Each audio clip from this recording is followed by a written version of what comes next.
अस्सलामु अलैकुम वरहमतुल्लाहि ताला वबरकातुहू। बिस्मिल्लाहिर्रहमानिर्रहीम। बाबा रतन हिंदी क्या सहाबी थे या नहीं थे, इस पर मैं तहकीक आपके सामने पेश कर रहा हूँ। इससे पहले मैंने आपके सामने एक पार्ट पेश किया जिसे आपने समाअत फरमाया, उसके बाद दूसरी पार्ट मैंने आपके सामने पेश किया जिसे आपने समाअत फरमाया। आज ये मैं तीसरी पार्ट यानी तीसरा हिस्सा और आखिरी हिस्सा मैं पेश कर रहा हूँ जिसे आप समाअत फरमा रहे हैं। इससे पहले मैंने दो पार्ट आप तक पहुँचाए हैं जिसमें मैंने अइम्मा मुहद्दिसीन के कौलो अक़वाल दिखाए हैं, उनके कवानीन, उनके ज़ाब्ते दिखाए हैं, जिससे यह साबित हुआ है कि बाबा रतन हिंदी कतई सहाबी रसूल नहीं थे।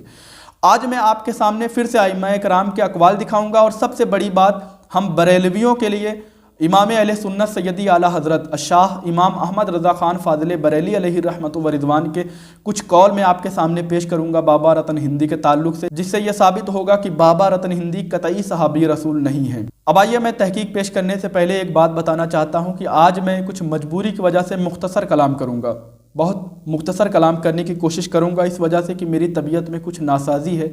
मैं इस वक्त जब आपसे कलाम कर रहा हूँ इस वक्त बुखार की हालत में हूँ, इस वजह से मैं मुख्तसर कलाम करना चाहूँगा। मेरे बहुत से भाइयों ने मुझे व्हाट्सएप के ज़रिए भी कहा कि आपकी वीडियो कब आ रही है, तीसरी पार्ट कब आ रही है, आप वीडियो अपलोड क्यों नहीं कर रहे हैं, तो यही वजह है। बहरहाल मैं मुख्तसर कलाम करूँगा आज आपके सामने। अब आइए, मैं आपके सामने अइम्मा कराम के कौलो अक़वाल पेश कर दूँ ताकि आपको ये बात समझ में आ जाए कि कौन कौन जलीलुल क़द्र इमाम हैं जिन्होंने रतन हिंदी को सहाबी होने से इनकार कर दिया है। सबसे पहले मैं आपके सामने पेश कर रहा हूँ इमाम सखावी रहमतुल्लाहि ताला अलैह को। इमाम सखावी रहमतुल्लाहि ताला अलैह अल-मुतवफ़्फ़ा 902 हिजरी। आपने रतन हिंदी का रद्द किया है, आपने उसके सहाबी होने का कबूल नहीं किया है, आपने उसका रद्द किया है। और उसके बाद इमाम जलालुद्दीन सयूती रहमतुल्लाहि ताला अलैह अल-मुतवफ़्फ़ा 911 हिजरी। आपने इमाम ज़ाहबी रहमतुल्लाहि ताला अलैह के कौल के मुताबिक उनका हवाला देते हुए रतन हिंदी का रद्द किया है, इमाम जलालुद्दीन सयूती रहमतुल्लाहि ताला अलैह। उसके बाद इमाम इराकी अल-मुतवफ़्फ़ा 963 हिजरी। आपने भी रतन हिंदी का रद्द किया है, रतन हिंदी के सहाबी होने को कबूल नहीं किया है। इसके बाद मैं आपके सामने पेश कर रहा हूँ इमाम मुल्ला अली कारी रहमतुल्लाहि ताला अलैह अल-मुतवफ़्फ़ा 1014 हिजरी। आपने भी बाबा रतन हिंदी के सहाबी होने का रद्द किया है, उसके सहाबी होने का झुटलाया है।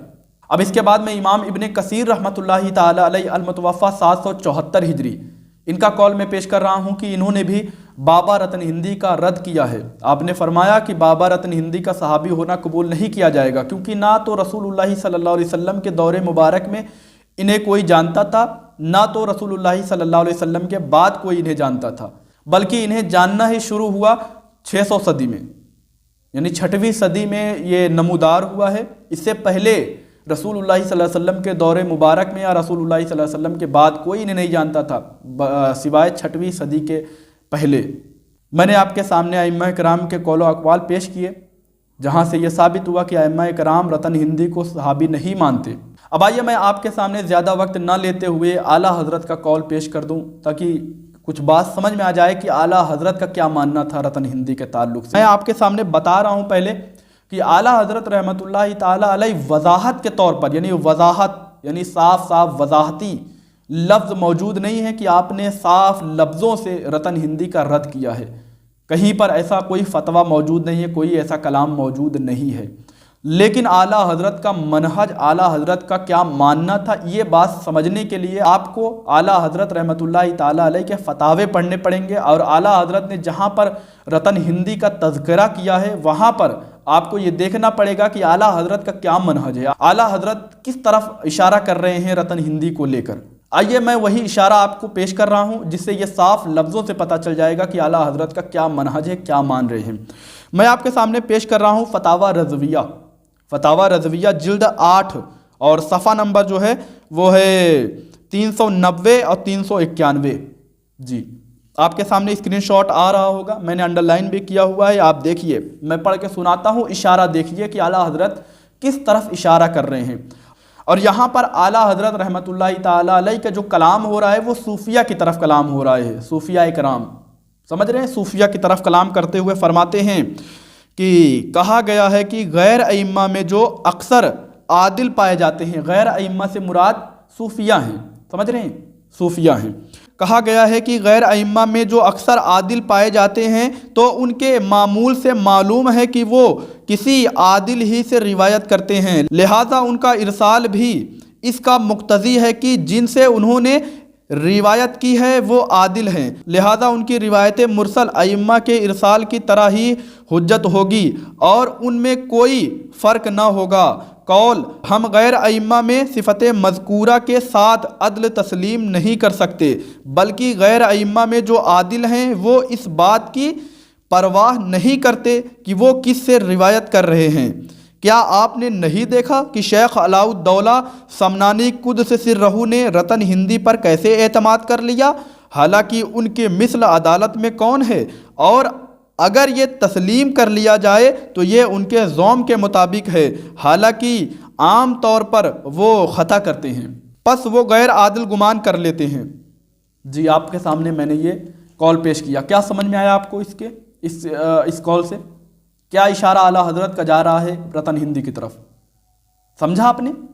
نہیں سمجھ پائے ہوں گے، آئیے میں سمجھانے کی کوشش کر رہا ہوں آپ کو، اور اگر میرے سمجھانے سے آپ کو نہ سمجھ میں آ رہا ہو تو آپ فتاوی رضویہ جلد 8 صفحہ نمبر 390 اور 391 لے کر کسی عالم کے پاس چلے جائیے گا اور ان سے پوچھیے گا کہ یہاں پر اعلیٰ حضرت رحمۃ اللہ تعالیٰ علیہ رتن ہندی کی طرف کیا اشارہ کر رہے ہیں، کیا وہ رتن ہندی کی تردید کر رہے ہیں، تو آپ کو وہ عالم خوب بخوبی بتا دے گا۔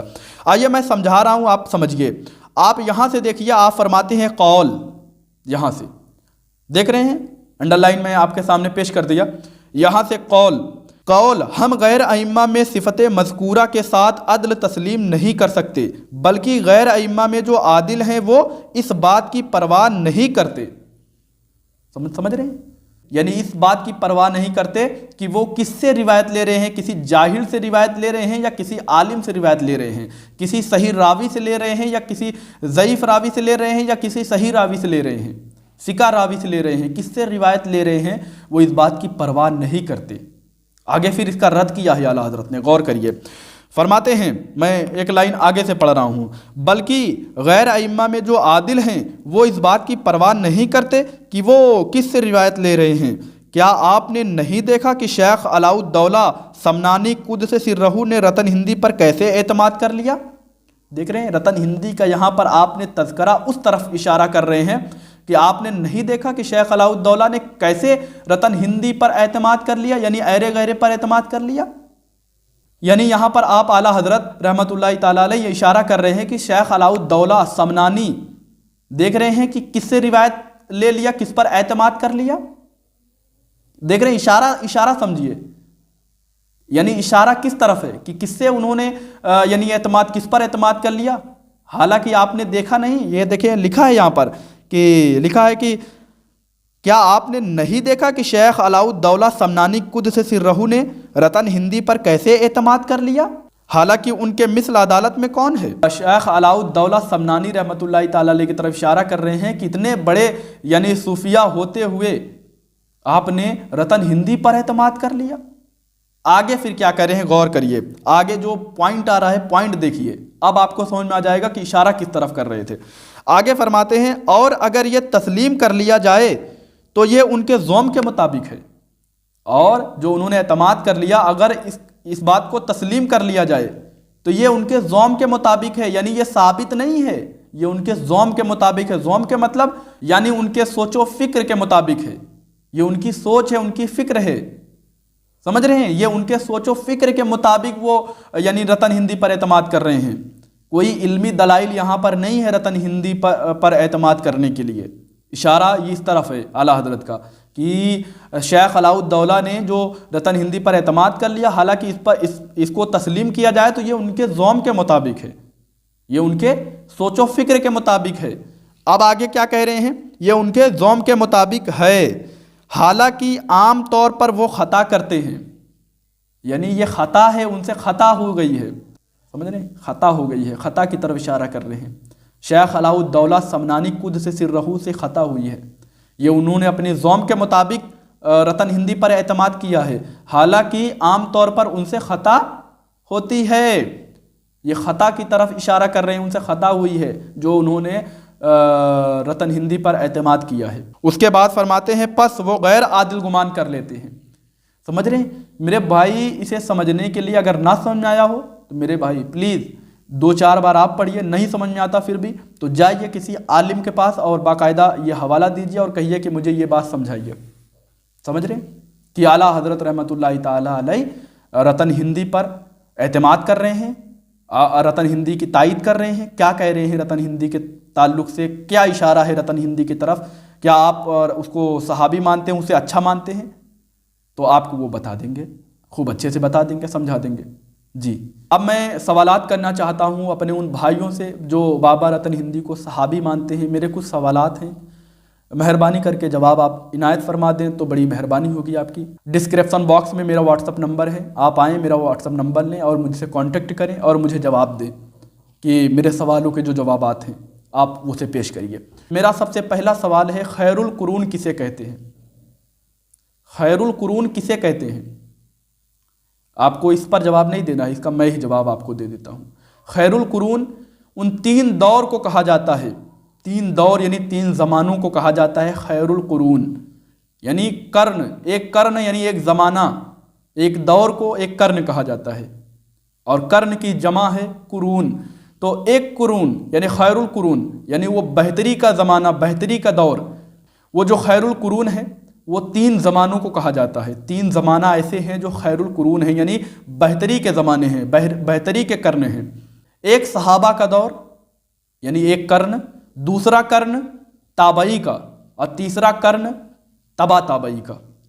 जी, ये तीनों कर्न मिला के खैरुल कुरून में आते हैं, यानी खैर के ज़माने हैं, खैर बेहतरी के ज़माने हैं। रसूलुल्लाह सल्लल्लाहु अलैहि वसल्लम ने खुद फरमाया था।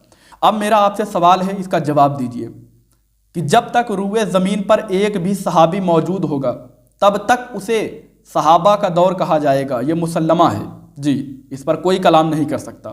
जब तक रूए ज़मीन पर एक भी सहाबी मौजूद होगा तब तक उसे पहला ही कर्न कहा जाएगा, यानी रसूलुल्लाह सल्लल्लाहु अलैहि वसल्लम के सहाबा का दौर ही कहा जाएगा। जब वो पहला यानी आखिरी सहाबी दुनिया से जाएगा, दुनिया से उसकी वफ़ात होगी, उसके बाद दूसरा कर्न शुरू होगा, यानी ताबइयों का कर्न शुरू हो जाएगा। जब लास्ट आखिरी ताबई दुनिया से जाएगा ना, तब जाके तीसरा कर्न शुरू हो जाएगा, तबा ताबई का दौर। तो जब लास्ट सहाबी का दौर ख़त्म होगा तब दूसरा कर्न शुरू होगा, क्योंकि तमाम अइम्मा मुहद्दिसीन का इस पर इत्तेफाक है कि अबू तुफ़ैल आमिर बिन वासिला रदियल्लाहु ताला अन्हु 110 हिजरी में आपकी वफ़ात हुई और वो आखिरी सहाबी थे। लेकिन आप बाबा रतन हिंदी को सहाबी मानते हैं, तो बाबा रतन हिंदी की वफ़ात जो हुई है इसमें इख्तलाफ है। बहरहाल 6ठी सदी हिजरी में बताया जाता है। तो 6ठी सदी हिजरी में वो बाबा रतन हिंदी के आपके वफ़ात हो रही है और आप उसे सहाबी मानते हैं। तो क्या सहाबा का दौर पहला कर्न 6ठी हिजरी तक था? ये आपसे मेरा सवाल है जी, आपसे मेरा सवाल है ये। अब दूसरा मेरा सवाल ये है कि बाबा रतन हिंदी अगर सहाबी थे तो उनको देखने वाला ताबई होगा। जी, ताबई होगा। अब आप मुझे बताइए कि बाबा रतन हिंदी को देखने के बाद किसी एक ने भी ताबई होने का दावा किया हो, पेश करिए। बहरहाल अगर आपको दिल को अगर आपके दिल को ठेस पहुंची हो तो मैं आपसे माफ़ी चाहता हूँ। मुझसे बोलने में किसी किस्म की गलती हुई हो तो अल्लाह तबारक व तआला मुझे माफ़ करे। अस्तग़फिरुल्लाह रब्बी मिन कुल्ली ज़ंबिन व अतूबु इलैह। अस्सलामु अलैकुम व रहमतुल्लाहि तआला व बरकातुहू।